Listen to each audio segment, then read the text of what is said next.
My wedding day was empty. No guests. No flowers. Just my fiancé, my brother, and a secret they thought I'd never find. I sent one message that morning, then walked away without a word. Weeks later, I uncovered something even worse. And that's when the real betrayal began. I was 34, and for once, life actually felt good. Not just fine, not just stable, but good in a way I hadn't let myself believe in before. I had a solid job in operations at a logistics company, nothing flashy, but it paid well, and I was respected.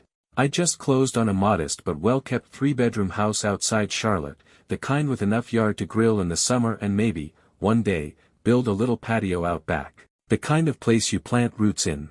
And Rachel, God, Rachel. We'd been together 6 years, engaged for the last 4. We didn't rush things. I thought that was smart. Thought that meant we were building something real. The wedding was 4 months out. Venue booked, dress picked, caterer locked in. Every time she talked about floral arrangements or color palettes or guest lists, she lit up like someone unwrapping a long-awaited gift. Or at least, she used to. Nate, my younger brother, was always the wild card in our family. He was 6 years younger and acted like it. Chased dumb startup ideas, crashed his car more times than I could count, and fell in and out of relationships like it was a competitive sport. He wasn't malicious, just impulsive, immature. But he was my brother. I never stopped showing up for him. When he got laid off last year, I got him a job at my company. When his lease fell through, I let him stay in my guest room for 3 months, rent-free. I lent him money. Gave him rides. Vouched for him when he screwed up with HR. I never once thought twice about it. That's what you do for family. And Rachel was always good to him, or at least, I thought so. She made him feel welcome. Called him little bro half-jokingly, rolled her eyes when he acted out, but laughed along anyway. I remember thinking how lucky I was that they got along. Most guys I knew couldn't get their partner and their sibling in the same room without drama. I thought I had it good. But then little things started, shifting. Not big enough to panic over. Just enough to make me squint. Sometimes I'd walk into the room and find them laughing, like, really laughing, and it would stop the second I opened the door. Like I'd walked in on the end of an inside joke I wasn't supposed to hear. Once, I found Nate sitting on the back deck, shirtless, drinking a beer with Rachel next to him, both of them grinning at something on her phone. I said, "What's so funny?" and she just waved it off with a, "Nothing, just some dumb meme." But her smile dropped a little too quickly. He didn't even look up. Another time, she got a text while we were watching a movie, and I caught Nate's name on the preview. She tilted the phone just slightly away and said, "Just work stuff." I didn't push. I trusted them. Why wouldn't I? I mean, I knew she loved me. I knew Nate was a screw-up, sure, but he looked up to me. Always said I was the only one who ever believed in him. He used to joke that I was more of a dad than our actual father ever was. I carried that like a badge of honor. So when the weird moments piled up, the quiet when I walked in, the glances I wasn't supposed to catch, the texts that got cleared out too fast, I told myself it was nothing. I had a beautiful fiancée. A house we picked out together. A future we were building step by step. And my brother, under my roof, pulling his life together. Everything looked solid from the outside. Picture perfect. But the thing about pictures is, they don't show the cracks. And even when they do, you tell yourself it's just the lighting. Just a shadow. It wasn't. Turns out, they were already breaking me. Together. It started with something so small, it almost felt stupid. Rachel was in the shower. Her iPad was on the couch next to me. I was just trying to pull up the email from our caterer, confirming final guest count, I think. We had separate inboxes for wedding planning, shared documents, all that. Nothing shady. I opened the calendar, then tapped over to her email. But before the tab could even load, a notification slid across the screen. iMessage. From Nate. Just his name. Then the word, baby, with a heart. I stared at it, blinking like maybe I'd read it wrong. Like maybe I was about to make a huge fool of myself. Maybe they were playing some inside joke. Maybe it was a mistake. Maybe. Another message came through before I could finish the thought. Can't stop thinking about last weekend. My hand was ice. I didn't breathe. I sat there, frozen, while the shower kept running down the hall like background noise in a nightmare. I didn't want to open it. I really didn't. But my body moved before my brain did. I tapped the thread. The whole thing opened. Dozens of messages. pictures, voice notes, emojis. I couldn't make sense of it at first. The timestamp stretched back weeks, months, even. And every single message was a crack in the foundation I thought was solid. There was a voice note from a few days ago, Rachel laughing, whispering, "He's asleep. Stop texting me this late." Then one from Nate, "Tell me again how you're gonna leave him." And hers, "I will. Just not yet. He's comfortable, stable. You know how it is." He replied with a heart. "He's a phase, babe. A stepping stone. A stepping stone." I felt something cave in my chest. Like a vacuum opened up inside me and sucked out every ounce of oxygen. I kept scrolling, kept listening. Couldn't stop myself. It was like watching my life in reverse, like unspooling a tape to see the frame-by-frame of a car crash. There were photos. Not explicit, but intimate. Her hand in his. A picture of them at the lake, my lake, the one I'd taken her to every summer. Her wearing my hoodie in his truck. My brother's truck. Smiling like nothing in the world was wrong. I remember sitting there, hearing her humming from the bathroom like it was any other night. She'd just brought home Chinese. She kissed me on the cheek when she walked in. Asked me if I wanted egg rolls. She was humming, and I was falling apart inside. I closed the app, sat back, tried to breathe, but everything in me was buzzing, cold, sharp, electric. I felt like my skin didn't fit right. My thoughts wouldn't line up. Just static and questions. How long? Why him? When did it start? What did I miss? I didn't sleep that night. I stared at the ceiling in the dark, her asleep beside me, her phone right there on the charger. I could have opened more. Could have found every detail. But I didn't. I'd seen enough. I already knew. It wasn't just a one-time thing. This wasn't some drunken mistake or bad decision. They had plans. Conversations about moving away together. About how I'd get over it eventually. About how Nate deserved someone real. Deserved. That word stuck in my throat like glass. I played back every night he'd sat across from me at the dinner table. Every beer we shared on the porch. Every time Rachel kissed me goodnight while texting him under the covers. It made me sick. The man I gave everything to, my job, my couch, my protection, was building a life with the woman I was about to marry. And I didn't even see it coming. The thing is, I didn't scream. I didn't confront them that night. I didn't do anything loud. I think I was too far gone for that. I just shut down, completely. Like something inside me flipped off a switch and said, "Don't let them see you break." So I went quiet. The next morning, I woke up before Rachel. Stood in the kitchen like a ghost while she poured coffee and scrolled through her phone, probably texting him right there in front of me. She leaned in for a kiss, and I let her. She smiled like nothing was wrong. Like the night before hadn't shattered the whole damn timeline of our relationship. I went to work. Ate lunch. Took calls. Gave Nate a ride home from the office like I always did. He climbed into my passenger seat, thanked me, laughed at some dumb podcast he was listening to, and I played along. Every interaction from that moment on was theater. A lie I had to keep performing. Because I needed time. That weekend, while Rachel was out, wedding shopping, I made an appointment with a lawyer. Nothing flashy. Just enough to draw up new paperwork, adjustments to the house deed, my accounts, insurance beneficiaries. I started pulling my name from shared things slowly, one click at a time. I wasn't about to let either of them walk away with anything they didn't earn. Then I called the venue. Said the event might be postponed. Then maybe cancelled. Then definitely cancelled. I told the florist to hold the deposit. Told the caterer to back off ordering anything.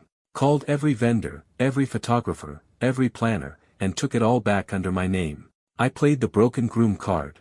Cold feet, I said. Second thoughts. They nodded sympathetically.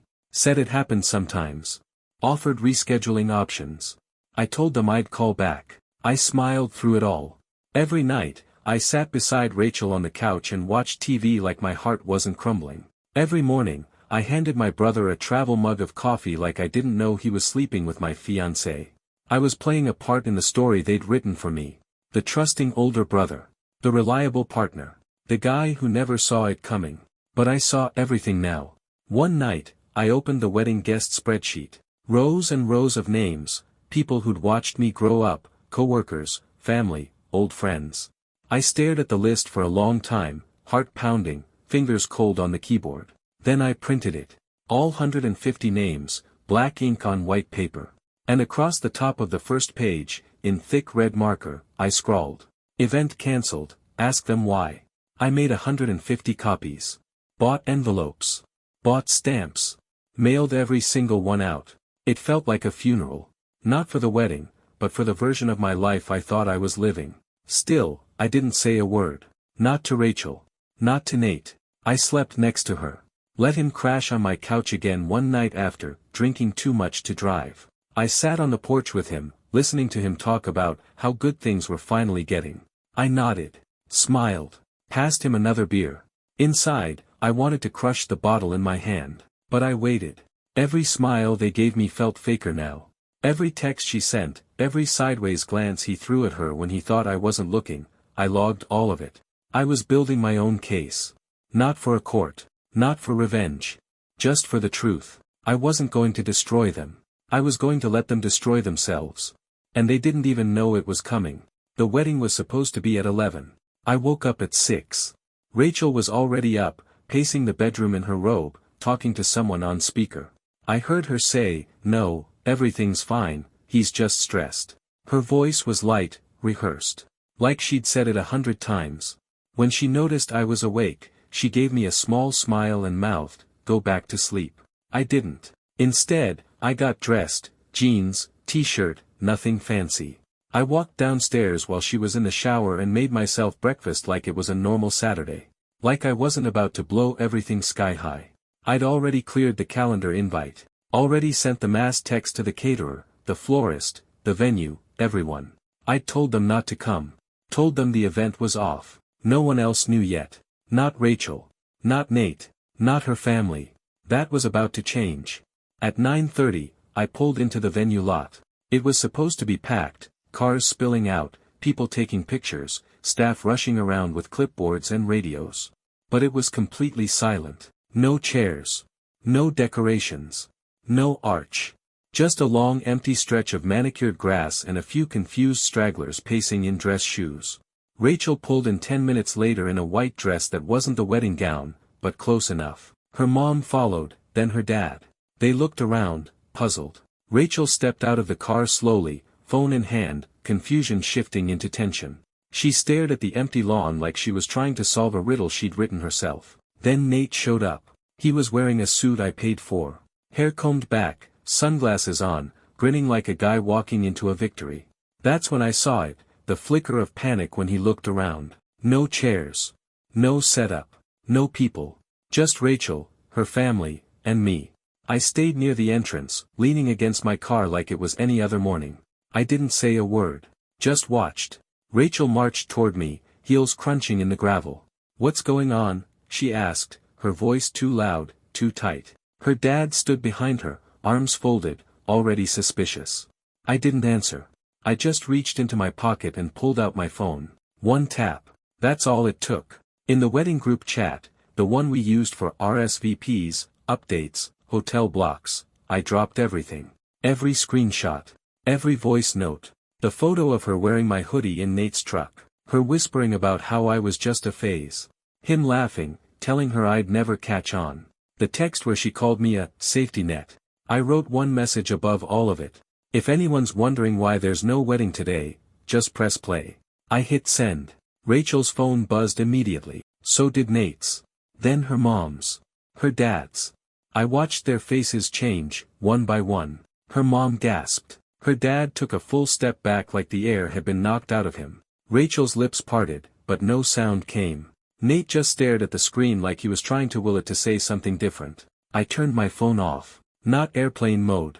Not silent. Off. I didn't wait for questions. I didn't need answers. I'd seen enough. I got in my car. Shut the door. Turned the key. In the rearview mirror, I saw Rachel lunge toward the car like she might try to stop me. Her dad held her back. Nate just stood there, mouth open, eyes blank. It was the first time I'd seen him look genuinely afraid. And for a second, that almost felt like justice. I pulled out of the lot without looking back. Didn't go home. Didn't tell anyone. I just drove for hours, windows down, music off, letting the wind roar through the silence they left behind. I didn't feel strong. I didn't feel clever. I didn't even feel angry anymore. I felt empty. And somehow, that was worse. A few weeks later, I was packing up the last of the house. I'd put it on the market 2 days after the wedding. That wasn't. I didn't want to stay. Too many ghosts in the walls. Too many meals cooked in that kitchen while the two people I trusted most built a lie behind my back. I was moving out of state, starting over somewhere quieter, where no one knew my name. I hadn't spoken to Rachel since the venue. Nate tried, a few calls here and there, but I never picked up. He left one voicemail the second day after. All it said was, "Can we talk?" I deleted it without listening to the rest. That morning, I was wiping old tech, factory resetting anything with my accounts. The iPad was last. The same one that cracked everything open. I didn't think anything would still be on it. But just before the reset, a single voice message popped up in iCloud, one I hadn't seen before. Maybe it had been archived, or maybe it got re-downloaded during the sync. I don't know. It was dated 8 months back. Sent from Nate. I stared at the screen for a long time, thumb hovering over the play button. My gut told me to ignore it. I was finally getting free, finally stepping away. But that ache in my ribs, that hollow pressure that had followed me for weeks, wouldn't let it go. So I tapped play. Nate's voice came through, quiet, almost laughing. Like he was talking to someone with the phone in his lap. "He'll never find out," he said, casual as hell. "He trusts us too much." That was it. 9 seconds long.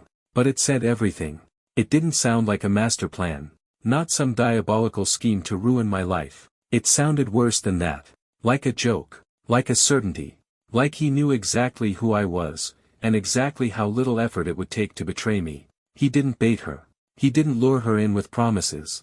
He just saw something, an opening. A weakness.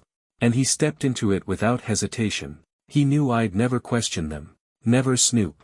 Never imagine something like that could even happen. He didn't need to set a trap. I was the trap. My blind trust. My loyalty. My belief that family came first. He used that. Not because he wanted to hurt me, but because he didn't care if he did. Rachel broke my heart. But Nate? He broke the part of me that still believed family was safe. He broke the part of me that assumed forgiveness was a given. He didn't just cross a line. He stepped over it like it had never existed. And maybe for him, it never did. I sat there with the iPad in my lap, replaying that voice note again and again, like some part of me still needed more proof. Like I hadn't already watched my whole life unravel in real time. But there it was. Final confirmation. Not of cheating. Of choice. They chose each other. They chose it over me. I finished wiping the iPad. Packed it in a box with the rest of the tech I didn't want to look at anymore. Sealed it shut. Taped it closed like I was boxing up a version of myself I'd never be again. Because I wasn't that guy anymore. The guy who gives without hesitation. Who trusts without checking. Who loves without limits. That guy didn't survive the wedding day. I haven't heard from either of them since. I don't want to. Some betrayals don't get cleaned up with apologies or explanations. Some people don't come back into your life without taking more from it. I don't think I'll ever understand what really happened between them. Whether it was love, lust, convenience, or something else entirely. But I know one thing with absolute clarity. They weren't sorry. They were just surprised they got caught.